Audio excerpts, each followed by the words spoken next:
Hi there, I'm Luca Franck, and this is my CLC12 Capstone project. The first part of my project was to find an essential question to base the whole thing around. For my essential question, I decided to mix two things. One, my love for sports and coaching, and two, my interest in going into psychology after high school. After some brainstorming, I came up with the following essential question. How can I better myself at helping and understanding other people? The goal with this project was to learn as much as possible and get as much experience as possible in terms of interacting with others. I decided to have three parts to this whole process. The first part was research, just gathering information online. The second part was a face-to-face interview with a specialist. And the third part was coaching a high school soccer team for about 2.5 months. I started off by watching 3 TED Talks, all kind of revolving around human interaction. The first one was The Secret to Understanding Humans by Larry C. Rosen. It talked about how all humans fundamentally want and need the same things. And so if you can really understand why someone wants something at the core of it all, then that's when you can really help them and make a difference. The second one was How to Deal with Difficult People by Jay Johnson. It talked about always trying to de-escalate difficult situations, trying to be as objective as possible towards anyone, trying to understand someone before making any judgments towards them, and staying calm in stressful situations so that you can be as efficient as possible when trying to deal with them.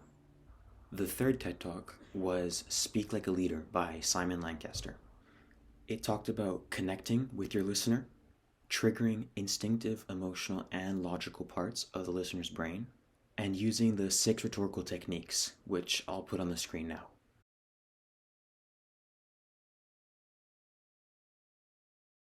After watching those 3 TED Talks, I started reading into the work of Dr. Pippa Grange.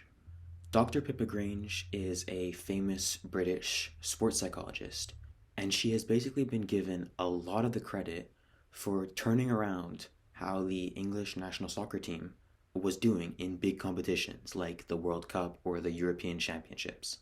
Now, this English national soccer team had really struggled with mentality and anxiety in the past, especially with penalty shootouts in knockout games of these said big competitions. For context, in a knockout game, someone has to win and someone has to be eliminated. So if we get to the end of the game and the score is still tied, since we have to have a winner, the 2 teams go to a penalty shootout. The way it works is each team gets 5 chances to score from 11 meters away from the goal. So it's just player against opposing goalkeeper 5 times for each team. The team that scores the most goals out of those 5 shots is the winner of the penalty shootout. If both teams score the same amount of penalties in those 5 shots, then we go to a do or die situation where both teams get 1 shot each, and if one team scores and one team misses, the team that scores wins the whole game. If we're still tied after that, so if both teams score or both teams miss, then we just keep repeating that do or die situation with the next players from each team until we have one team scoring and one team missing, and then that's game done. This whole process makes for penalty shootouts to be really stressful and extremely difficult mentally for all the players and goalkeepers involved. And so England had a reputation of always breaking down and losing their penalty shootouts, which would eliminate them from these tournaments. In fact, all time, England had lost 6 out of 7 penalty shootouts. Before the 2018 World Cup, the team decided to hire Dr. Pippa Grange to help them with their preparation mentally for the tournament. The introduction of Dr. Pippa Grange to the team before the tournament was seen as basically the main reason for their success in that World Cup. England ended up coming 4th in the whole competition and actually won a crucial penalty shootout along the way, which was their first in 22 years. I decided to read 2 articles on Dr. Grange and her involvement in the success of that team, to see what she did to boost that squad for the 2018 World Cup. In the first article on theguardian.com, it explained that Dr. Grange had planned and prepared a lot of different tactics for a possible penalty shootout way before the tournament had even started.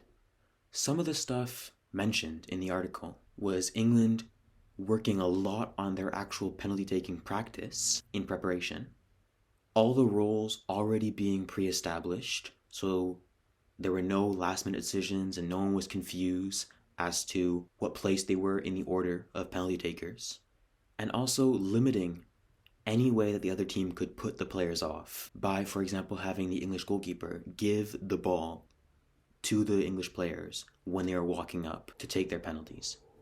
The article also mentioned that every player knew beforehand where they were shooting their penalty, and that every English player was trained to take 1 to 3 more seconds than usual before starting their run-up to collect themselves and just take a deep breath. This gave them a moment to calm themselves down before taking their shot. On the second article that I read on eatsleepworkrepeat.com, which was a direct interview with Dr. Pippa Grange, she explains that in preparation for the World Cup, she put the athletes through difficult mental tests to prepare them for the toughest situations. She made sure that everyone was keeping a good balance between hard work and time off. She tried a wide variety of techniques with every player to make sure that everyone was being helped in the most efficient way possible. She also made sure to build bonds between players and the whole team so that social fears wouldn't be a factor in the tournament. For example, after someone missed a penalty, they wouldn't have to worry about the reaction from their teammates, which could have a negative impact on the whole team. Finally, she built more leadership and resilience in the players.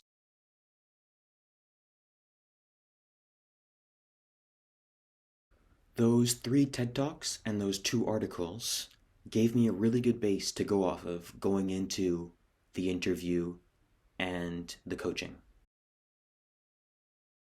The second part of my project was an interview with someone that works in a field of psychology. I would have loved to have done interviews with more than one person, but unfortunately because of COVID, I had to work around it, and a lot of people were unavailable, so I just chose one person. So the professional that I decided to interview was Mr. Van, our grade 12 counselor here at Vantech. We've had a really good connection over the years, and I thought he could give me some really useful tips and pointers when it comes to interacting with others, as well as talk to me a little bit about the field of psychology and counseling especially. We had a really good 20 to 25 minute conversation, and he let me record the whole thing. So here are some of the answers that he gave to my questions that I thought were really insightful and useful. I asked him, how much of your work do you do outside of your normal hours, aka extra stuff on your own accord? After explaining that he does quite a bit of extra stuff outside of just his basic responsibilities, he said this. That's what makes this job, like, not to get sappy here, but like actually worth it. Like, Yeah. Everyone knows nobody gets into teaching for the money. You'll be middle class for your life, and that's fine. That's good, that's fine. You're never going to be a millionaire. But you can have to have profound impacts, and you can really get involved in things you love. Like, not this year, but coaching has been something I really have loved doing in the past. Not so much this year, just feeling too busy with the 12s. Getting to share in the journeys. I found out, I think it's okay to say on here, I won't say their names, but 2 students in our grade 12 class that I've been working with a lot just got $40,000 BD Luminary scholarships. Yes. And like, that's really cool to get to celebrate. I don't think a lot of jobs give that level of satisfaction. I asked, what are some key things you've learned to use when interacting with others over the years? And his answer was as follows. Okay, so just generally, and these sound simple, but often I think the simplest things are the truest things in life. So relationship is everything. Supposedly, in a counseling relationship, 42% of the success is based on relationship. Yeah. So your ability to connect, to be able to have a conversation, knowing that just being connected with someone is enough to help somebody get through something. Mm-hmm. You might have the best technical abilities in the world, and it might not be enough. Yeah. Or your technical abilities might be something you're still growing, and you can still get them there. I think that's kind of number one, relationship being number one. The second thing I've definitely learned is I had a hella sheltered life growing up, and that there is a incredible level of not just like skill and talent, but resiliency and grit and determination that blows me away. And I think we underestimate how incredible, and I would use you in soccer as a perfect example, how incredible some of our young people can be. And how if we just look at people in one way, we don't really get to understand them. So getting to celebrate wins with students, getting to talk to teachers about like, well, here's some strategies that I've seen really work to help open up opportunities. Those have been so valuable, and I think also so important. People are complex, and and we can't, I've certainly learned, can't meet all the needs alone, but we can kind of walk the path with someone. It's kind of cheesy, I know, but kind of walk the path alongside people to make it more easy. I finally asked, how much of a toll does your job take on you personally? And he said this. Like, I'm guessing less now than maybe at the start. I think you're right. But does it, like, actually really affect you when stuff that doesn't go right at work? Yeah, so what you're saying, I totally agree. Less than it used to on average, but still sometimes something will... honestly, what the emotional usually be is, at this point, it'll be anger. Yeah. That somebody's going through something that's driving me so crazy. It could be just a really challenging family situation, and I'm wondering how on earth could parents let this ever happen?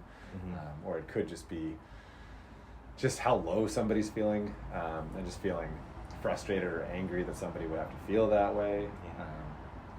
Less than it used to. There's definitely, they talk about this in the counseling training, they talk about kind of being able to meet people where they're at, but not to take it home with you. And I think it's a really fine balance. I don't think you can be very effective if you can't be empathetic. But you also can't be effective if you are just like in compassion fatigue constantly. So trying to find a balance there. Overall, the interview with Mr. Van was really useful, and I gathered a lot of information from it.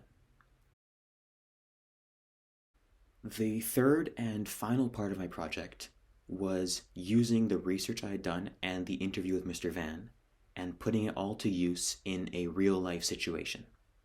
I decided to help out with coaching for the grade 8 to 12 girls soccer here at Vantech from the start of April to about mid-June. I was co-coaching with my good friend Sam Smith, who graduated from Vantech a couple years back and is one of the best female athletes the school's ever seen. We also had quite a few volunteers helping us and a few student teachers there as well. I've only ever coached boys soccer, so this was a new experience for me, but I learned a lot from it. Unfortunately, because of COVID, we didn't have a season at all, so no games. It was just 10 weeks of training. We did Tuesdays and Thursdays for about an hour and a half, 2 hours after school, and it was, as I previously mentioned, all grades, so 8 to 12. I didn't really know what to expect with the circumstances going into it, but it actually ended up going a lot better than I thought it would, with about 15 to 25 girls showing up every practice, which was great for numbers, and also a lot of them actually getting better over the course of the 10 weeks. I managed to get someone to film one of the training sessions for me. Unfortunately, the day we decided to film was a storm, like torrential rain, just really bad weather. We still had about 15 girls come out, which was really good, and we decided to just go ahead with it.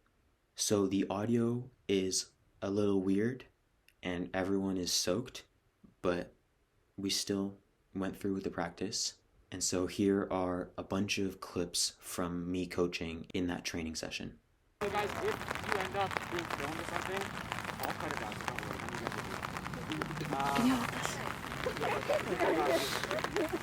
we're doing the pre-entry that we usually do.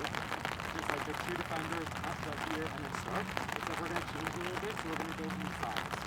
So instead of getting the pass right here and then just going, stopping right away, once you get it here, pass to one of the two sides. Once you get that, there's where Albert is.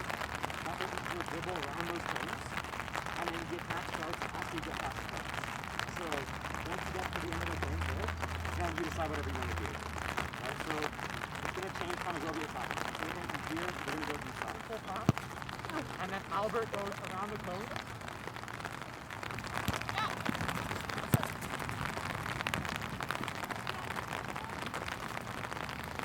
Car post if you want. There you go, good pass.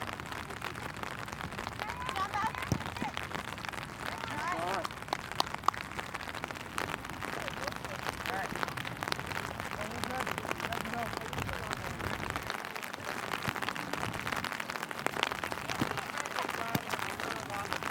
Maggie, hold your run next time. Yeah, play that. There you go. Guys, remember to stay on side. Right, if you're making that run back close, stay on side.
Now, at this point, we had been going for about an hour, and the weather was so bad, so we decided to stop the practice and bring everyone in under shelter.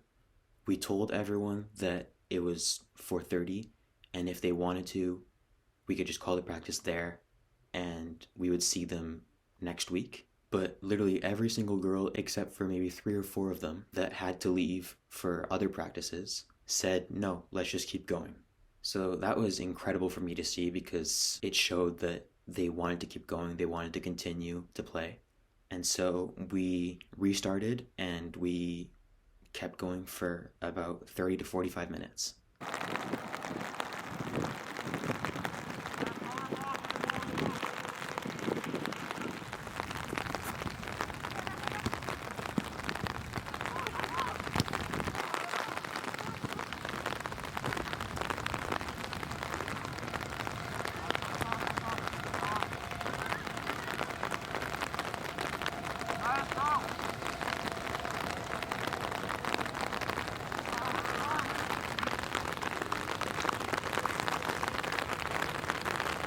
Thursdays are like games. So what we did at the end there, like that the whole practice. So make like Tuesday technical day, Thursday we just play the whole time. So hopefully on Thursdays we get more girls out and we can actually do like 11 to 11 on the full field. Bring people, remind them. We have subs. If we have enough people, we'll have subs. We'll do actual subs. I'll bring my whistle, I'll try to ref. Unless I have to play. But in order to do that, we need girls. So anyone who's not coming, or hasn't been coming, remind them, encourage them, tell them that they should come out. It's a lot more fun to just play a game than it is to script, or just to do drills, sorry. Cool? Any other questions? No? Okay, go home, get warmed up, do your homework, have a good weekend. We'll see you tomorrow. Overall, this coaching experience taught me a lot of things. Mainly, I learned how different it is interacting with a girls' team rather than a boys' team, and how much I needed to change to be efficient with both. Also, having to push through all these COVID-19 problems, and all these issues with planning and actually getting the whole thing together made the whole experience just that much better. To wrap up this project, I think I've learned so much through the research, the interview, and then the coaching. I've definitely answered my essential question, since I feel like I've certainly bettered myself at helping and understanding other people over the course of this project.